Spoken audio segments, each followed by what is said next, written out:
राज्याभिषेक हुआ था। साथ ही जो यहाँ पर आज इवेंट हो रहा है वो कितना खास, कितना स्पेशल है सारे महाराष्ट्र, पूरे महाराष्ट्र के लिए?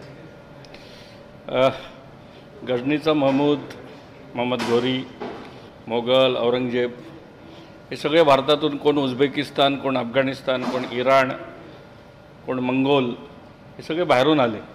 1 लाखभर लोक आले असतील, पण त्यांनी भारतावर राज्य केलं, कारण भारतामध्ये इथल्या फितुरांची मदत घेऊन त्यांनी राज्य केलं।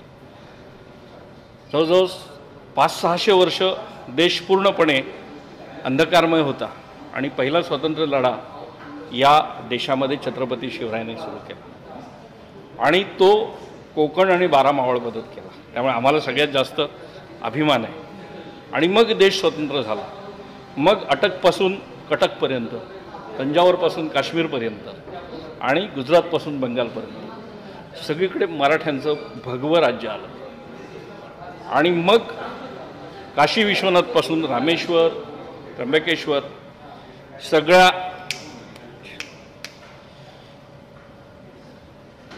काशी विश्वनाथापासून, चालेल ना कंटिन्यू केलं? हां, ते होणार आहे।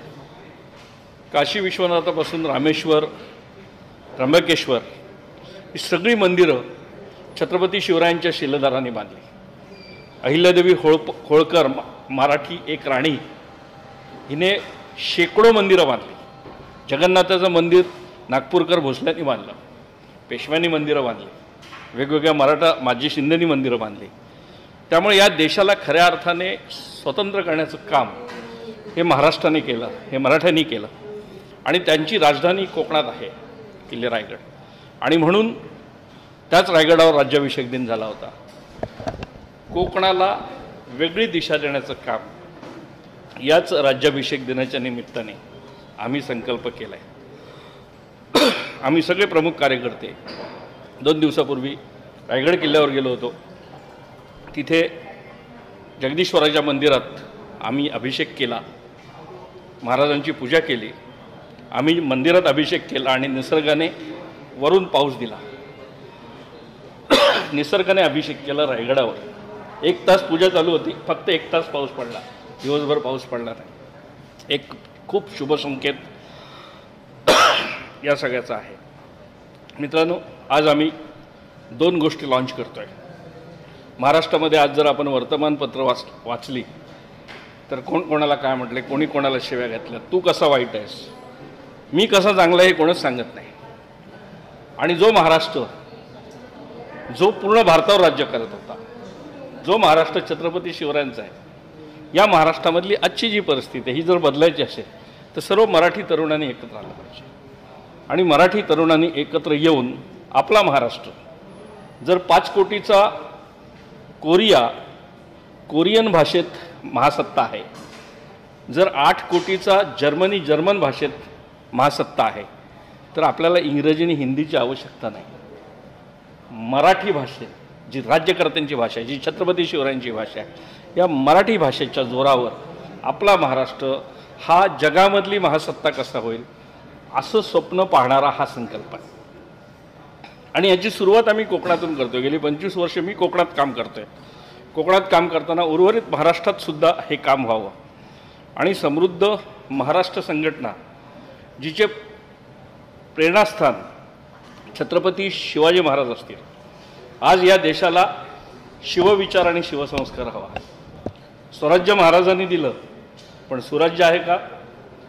सुराज्य देण्याचं काम सुद्धा महाराष्ट्रच करेल आणि त्याकरता महाराष्ट्रातल्या सामाजिक कार्यकर्त्यांना, कर्तृत्ववान तरुणांना सगळ्यांना एकत्र आलं पाहिजे आणि याकरता समृद्ध महाराष्ट्र संघटना आपण स्थापन करतोय.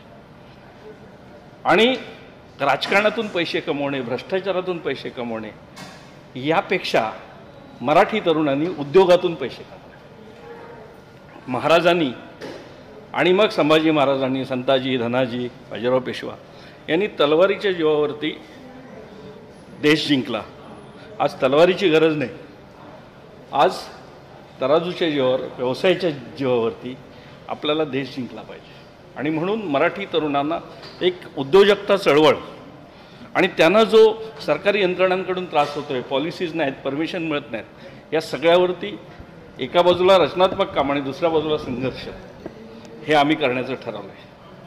आणि आज आम्ही प्रमुख कार्यकर्ते निर्णय घेतो आहे, जर आमचा कोकणातला हायवे बनायला 16 वर्ष लागत असतील, जर आमच्या पर्यटनासाठी एकही योजना नसेल, जर त्या ठिकाणी कोकणातल्या पर्यटन स्थळांवरती साधं एक टॉयलेट बांधलं जात नसेल, आज 35% कोकणाचं उत्पन्न आहे, पण कोकणातल्या टुरिझमसाठी निधी नाही, कोकणातल्या फिशरीजसाठी निधी नाही, कोकणातल्या आंबेवाल्यांसाठी निधी, ही परिस्थिती बदलायला हवी.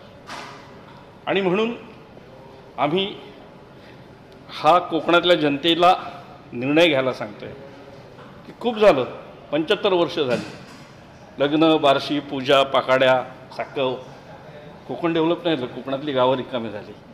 आणि म्हणून कोकण जर डेव्हलप व्हायचं असेल तर आंबेवाल्यांकडे लक्ष दिलं पाहिजे, पर्यटनाकडे लक्ष दिलं पाहिजे, मच्छीमारांकडे लक्ष दिलं पाहिजे. आणि त्याकडे लक्ष द्यायला कोणालाच वेळ नाही.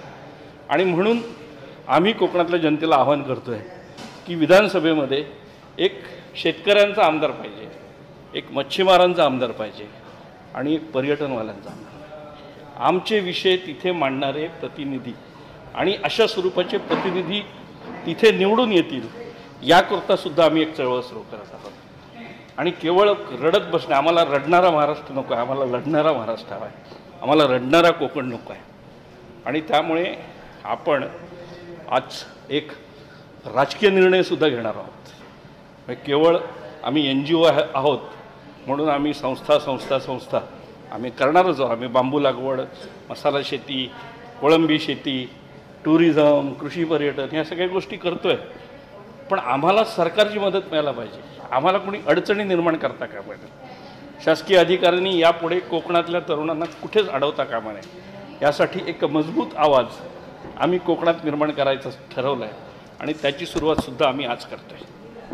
Thank you so much. सगळं आलं. हाँ सर, कितना स्पेशल दिन है आज का और आप जो काम कर रहे हो उसके बारे में बताइए. यस, सबसे पहले मैं धन्यवाद देना चाहूँगा कोकण भूमि प्रतिष्ठान को कि उन्होंने एक ऐसे सोच रखी है कि कोकण क्लब अलग अलग सब्जेक्ट में they are going to start, and one of the important club would be for water, and in that we are focusing mostly on the rivers, क्योंकि we have more than 25 rivers in this region which are western flowing rivers.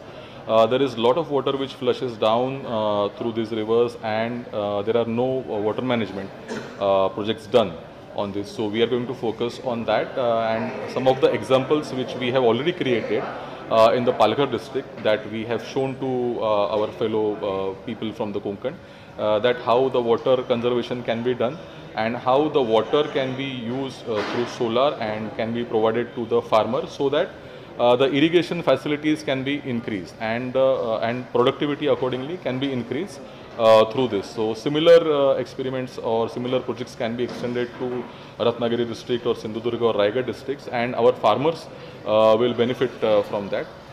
As beginning, we will be doing water budgeting of each of the Gram Panchayat area in this region, so that it can be visible to the villagers as well as to the district administration as well as to the politicians that how much water as a resource we are getting in this region, and what can be done to use this resource, and how the economy can be increased in these areas. And simultaneously, we are also going to focus on how the structures can be there, what designs, Konkan specific designs can be developed for this. So that kind of water advocacy also we will be going to do in this. Yeah. Thank you.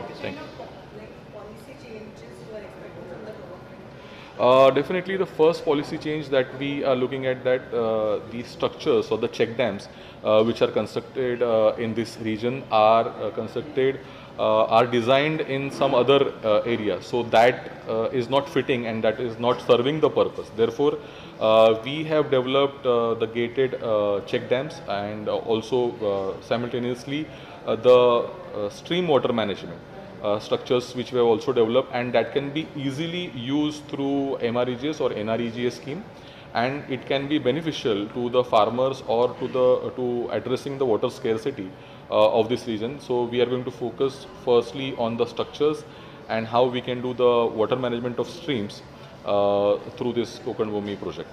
Yeah. Thank you. Thank you. Thank you very much.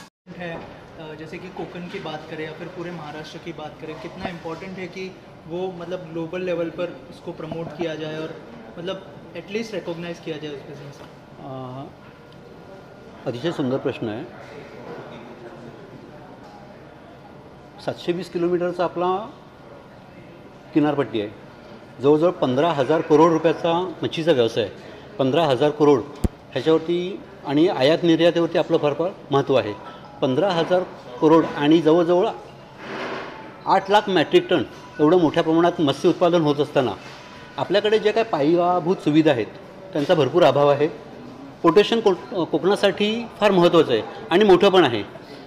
अजूनही आपल्याकडल्या किनारपट्टीतील लोक processing आणि इतर गोष्टींकडे वळलेले नाही आहेत. जर processing आणि इतर गोष्टींकडे जर आपण वळलो तर जो काय हा 15,000 करोडचा बिझनेस आहे हा जवळजवळ 40 ते 45,000 करोडपर्यंत जाऊ शकतो. तर त्यासाठी जर मच्छीमारांना किंवा क्लबच्या माध्यमातून उद्योजकांना वेगवेगळ्या व्यावसायिक संधी मिळाल्या तर साहजिकच त्या संधीचं सोनं करून हे पूर्ण करतील. मत्स्यसंपदा प्रधानमंत्री मत्स्यसंपदा योजना अतिशय माननीय मोदी साहेबांची आहे, पण ती योजना महाराष्ट्रासाठी किती लाभदायी आहे ह्याचा विचार करावा. त्याच्यामध्ये अनेक त्रुटी आहेत, त्या त्रुटींचा विचार करणे गरजेचं आहे. मच्छीमारांना छोटे छोटे जे काही प्रॉब्लेम्स आहेत ते जर सॉल्व्ह झाले तर साहजिकच हे उत्पन्न आपल्याला वाढवता येईल. धन्यवाद. थँक्यू.